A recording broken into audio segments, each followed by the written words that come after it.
Halo sobat, kembali lagi di channel Mr. Bobang. Bagaimana kabar kalian semua sobat? Mister doakan agar semua sobat-sobatku semua baik-baik selalu ya, dimanapun kalian berada. Untuk kali ini, Mister akan menceritakan alur cerita film yang berjudul Night Chris. Film ini bercerita tentang seorang anak yang berjuang untuk mengalahkan seorang pangeran yang memiliki kuasa kegelapan yang sangat besar. Oke sobat, sebelum kita memulai ceritanya, bantu like, subscribe, dan komen ya sobat. Bantu channel ini untuk berkembang ya sobat. Langsung aja sobat, tanpa banyak basa-basi, langsung aja kita masuk ke ceritanya sobat. Pada zaman dahulu, lahirlah seorang pangeran yang dibesarkan di sebuah kerajaan. Dia tumbuh menjadi seorang yang tamak dan sombong. Karena gila akan kekuasaan, ia pun mempelajari ilmu hitam dan menyerap kekuatan jahat yang berasal dari pikiran manusia, yang membuat ia semakin kuat dan menjelma menjadi Asura Murka. Pada suatu hari, datanglah seorang pangeran yang memiliki keris yang sangat sakti. Pangeran itu menancapkan keris tersebut ke kepala Asura Murka untuk mengurungnya. Karena itu, terjadilah ledakan yang sangat dahsyat yang menyebabkan keris itu terpecah menjadi 6 bagian. Setelah kejadian itu, beberapa abad pun berlalu dan terlihat seorang anak yang sedang membaca komik superhero. Anak itu bernama Bayu. Ia mempunyai mimpi ingin menjadi seorang superhero untuk membasmi kejahatan. Tiba-tiba ada seorang wanita yang turun dari mobil pas di depan rumah Bayu. Gadis itu bernama Rani, dan ternyata dia adalah sepupu Bayu yang datang dari kota dan ingin liburan ke desa. Ayah Bayu yang baru saja pulang dari sawah bertemu dengan Rani dan Bayu. Ketika mereka sedang mengobrol, tiba-tiba ada suara minta tolong dan mengatakan kalau ada hantu di hutan sebelah utara. Tapi Rani tidak percaya yang namanya hantu. Seketika datang 3 orang bocah botak untuk memprovokasi dan menantang Bayu untuk pergi ke hutan terlarang. Karena terbawa emosi, akhirnya Bayu pun menerima tantangan mereka untuk pergi ke hutan terlarang itu. Rani juga sudah melarang Bayu untuk tidak menerima tantangan mereka. Tapi Bayu tidak menghiraukannya dan tetap saja menerima tantangan mereka. Keesokan harinya, terlihat si botak sudah berada di hutan larangan dengan menggunakan kostum hantu. Mereka berencana untuk menakut-nakuti Bayu. Lalu, tak lama kemudian, Rani dan Bayu sudah sampai di hutan larangan. Dan si botak pun mulai melancarkan aksinya. Tapi, bukannya takut, si Bayu dengan sigap melawan dan mengalahkan si botak itu. Karena merasa semakin terpojok, bocah botak itu pun melarikan diri. Melihat mereka melarikan diri, Bayu pun mengejar mereka dan disusul oleh Rani. Hingga pada akhirnya, Bayu dan Rani sampai di sebuah kuil. Karena merasa penasaran, Bayu berlari memasuki kuil itu dan melihat sebuah keris yang tertancap ke batu. Lalu, Bayu pun mencabut keris itu dengan sekuat tenaga. Setelah keris itu tercabut, tiba-tiba terjadi kejadian aneh. Mainan kalung Bayu tiba-tiba menyatu dengan keris itu dan memberikan ia sebuah kekuatan. Ia dapat berubah menjadi seorang manusia harimau dan menjadi bertambah kuat. Seketika, Rani sempat takut dan tidak mengenali kalau manusia harimau itu adalah Bayu. Lalu, Bayu menceritakan kepada Rani. Pada saat mereka bercerita, tiba-tiba Asura Murka bangkit. Karena keris yang mengurungnya selama ini telah dicabut, sehingga menyebabkan ia bangkit kembali. Ketika Asura Murka ingin menyerang Bayu dan Rani, tiba-tiba ayah Bayu datang dan menghalau serangan Asura Murka, yang mengakibatkan ayah Bayu menjadi sebuah patung. Karena ketakutan, Bayu dan Rani pun kabur dan dikejar oleh prajurit Asura Murka. Setelah mereka berdua lolos dari kejaran para prajurit itu, mereka pun memutuskan untuk kembali ke desa. Pada saat mereka sampai di desa, semuanya sudah terlambat. Mereka mendapati kalau semua penduduk desa telah berubah menjadi patung karena ulah Asura Murka. Melihat itu semua, Bayu merasa bersalah atas semua kejadian ini. Tiba-tiba, seekor monyet yang bisa berbicara datang. Dia bernama Empu Tantra. Empu itu mengatakan kalau ayah Bayu dan penduduk desa masih bisa diselamatkan dengan cara mencari dan mengumpulkan 6 pecahan keris tersebut untuk mengalahkan Asura Murka. Di situ, Bayu sempat merasa pesimis, tapi demi ayah dan semua penduduk desa, ia menjadi semangat kembali. Keesokan harinya, Bayu, Rani, dan Empu pun memulai perjalanan mereka untuk mencari pecahan keris kesatria. Lalu, Bayu bertanya kepada Empu kalau mereka akan pergi kemana untuk mencari pecahan keris itu.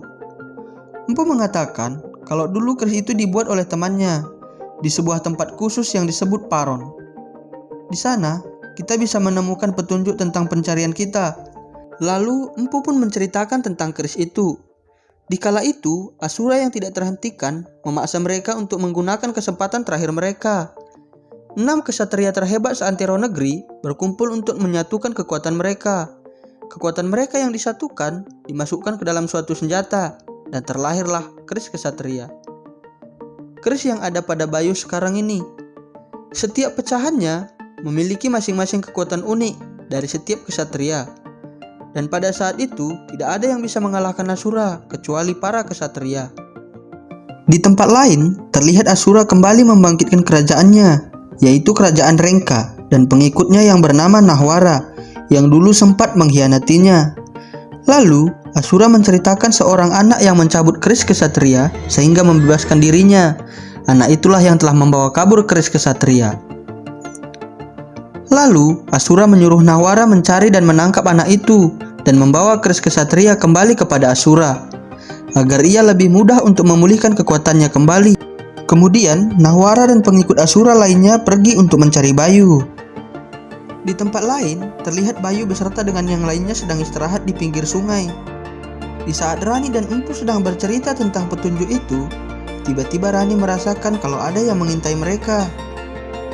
Setelah selesai beristirahat, mereka pun melanjutkan perjalanan. Tapi sialnya, di perjalanan mereka dihadang oleh Nahwara dan pasukan yang lainnya. Tiba-tiba, Nahwara ingin menyerang Bayu, tapi dengan sigap, Empu langsung menolong Bayu dan menyuruhnya untuk berubah menjadi kesatria harimau. Tapi sialnya, Bayu lupa bagaimana caranya. Lalu Empu mengatakan kalau dia harus fokus dan konsentrasi. Lalu, dengarkan panggilan keris itu. Hingga pada akhirnya, Bayu pun berhasil melakukannya. Bayu dan Nahwara pun bertarung sekuat tenaga, tapi Nahwara selalu saja terpojok. Karena merasa kekuatannya belum cukup kuat untuk melawan Bayu, akhirnya ia pun kabur bersama pasukan yang lainnya. Di kerajaan Rengka, terlihat si botak berhasil ditangkap oleh Asura dan dihisap jiwanya untuk menambah kekuatannya. Tiba-tiba Nahwara datang menghadap Asura dan menceritakan kalau keris itu hampir saja ia dapatkan. Tapi anak itu adalah seorang sakti. Dia menguasai perubahan wujud dengan kerisnya, sehingga kekuatannya tidak cukup untuk melawan Bayu. Mendengar cerita Nahwara, Asura pun memberikan kekuatan tambahan kepada Nahwara untuk merebut keris kesatria itu dari tangan Bayu. Di tempat lain, Bayu, Rani, dan Empu telah tiba di tempat yang mereka tuju, yaitu Paron Atakara. Di tempat itu, mereka mencari gulungan artefak yang berisi peta lokasi ke-6 kesatria. Di situ terdapat banyak sekali gulungan. Karena saking banyaknya, mereka harus mengecek satu persatu gulungan itu. Tapi setelah sekian lama mengecek gulungan itu, tetap saja mereka tidak bisa menemukannya. Dan tiba-tiba, Bayu mencium bau makanan. Bayu yang lapar pun langsung mencari asal bau makanan tersebut. Akhirnya, ia menemukan makanan itu di atas meja. Tanpa ia sadari, itu adalah sebuah jebakan yang dibuat oleh pemuda yang sebelumnya mengikuti mereka. Rani pun datang menghampiri Bayu yang sudah terkurung dan melihat seorang pemuda ada di tempat itu. Ternyata tempat itu adalah rumah pemuda tersebut. Melihat Rani mulai diganggu oleh pemuda itu, Bayu pun tidak terima. Ia langsung berubah menjadi kesatria dan melepaskan diri dari jebakan itu. Hingga akhirnya keributan pun tidak terhindarkan lagi. Bayu juga sempat kewalahan dibuat oleh pemuda itu karena ia memiliki jam tangan yang bisa mengendalikan gravitasi. Singkat cerita, pemuda itu pun berhasil ditangkap oleh Bayu. Kemudian diikat dan diserahkan kepada Empu. Sedangkan di tempat lain, terlihat Nahwara menyuruh para serangganya untuk mencari keberadaan Bayu dan kawan-kawannya. Setelah pemuda itu ditangkap dan diserahkan kepada Empu, lalu Empu pun bertanya banyak hal kepada pemuda itu. Setelah selesai bertanya, akhirnya mereka semua pun saling berkenalan. Ternyata pemuda itu bernama Yuda dan pemilik rumah itu. Dan dia juga masih satu garis keturunan dengan teman Empu Tandra. Setelah itu, Empu pun menceritakan tujuan mereka datang ke tempat tersebut untuk mencari peta tempat pecahan keris kesatria. Karena hanya dengan keris itu dapat mengalahkan Nasura yang telah bangkit dan memiliki tujuan yang sama seperti sebelum ia dikurung. Mendengar cerita empu, Yuda pun membantu mereka untuk mengambil peta tersebut yang disimpan kakeknya di dalam sebuah ruang rahasia. Belum sempat mengambil peta yang dicari, Nahwara sudah mengetahui keberadaan mereka dan langsung membunyikan suara sangkakala. Mendengar suara itu, Bayu dan kawan-kawan pun langsung mencoba untuk kabur. Tapi, belum sempat kabur dari tempat itu, mereka langsung diserang oleh Nahwara menggunakan bom hasil ciptaan manusia. Melihat Nahwara, Bayu ingin langsung menyerangnya, tapi ia terhenti karena ia melihat si botak yang sudah hilang kesadaran berada di tangan Nahwara. Lalu, Nahwara memakaikan sebuah topeng kepada si botak. Rani dan Empu mencoba melepaskan topeng itu dari si botak, tapi tidak bisa, sehingga mengakibatkan si botak berubah menjadi ular raksasa yang bernama Desura. Melihat yang lain diserang oleh pasukan Nahwara, Bayu pun menjadi bingung dan tidak fokus melawan Nahwara, sehingga membuatnya semakin terpojok. Melihat itu, Empu menyuruh Bayu agar tetap fokus melawan Nahwara, sedangkan Empu akan menghadapi Desura. Lalu Yuda dan Rani akan mengambil peta yang mereka cari. Empu yang tidak sanggup melawan Desura terus mengejar Rani dan Yuda. Singkat cerita, Rani dan Yuda berhasil mendapatkan peta yang mereka cari di dalam ruang rahasia. Tapi setelah mereka berhasil mengambil peta itu, mereka kembali diserang oleh Desura. Lalu Rani dan Yuda berbagi tugas untuk menjebak Desura. Karena kerjasama yang bagus, akhirnya mereka pun berhasil mengurung Desura dalam jebakan mereka untuk sementara.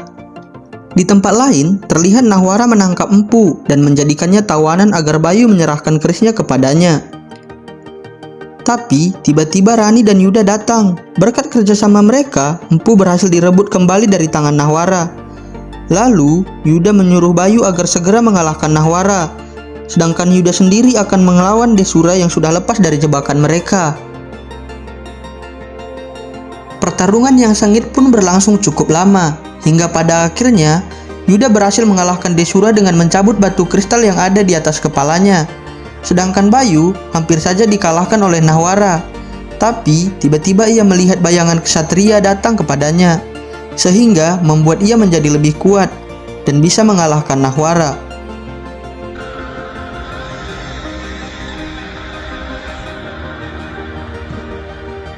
Dan di akhir film, Bayu dan kawan-kawan memulai lagi perjalanannya untuk mencari pecahan keris lainnya. Pertama mereka ke gua tak berujung. Dibantu oleh Yuda, mereka pergi sambil membawa si botak. Film pun tamat. Oke sobat, itulah alur cerita film Night Kris. Bagaimana sobat? Seru kan? Film ini karya anak bangsa loh sobat. Tidak kalah dengan film animasi lainnya kan? Oke sobat, Mr. Bobang pamit undur diri dulu ya sobat.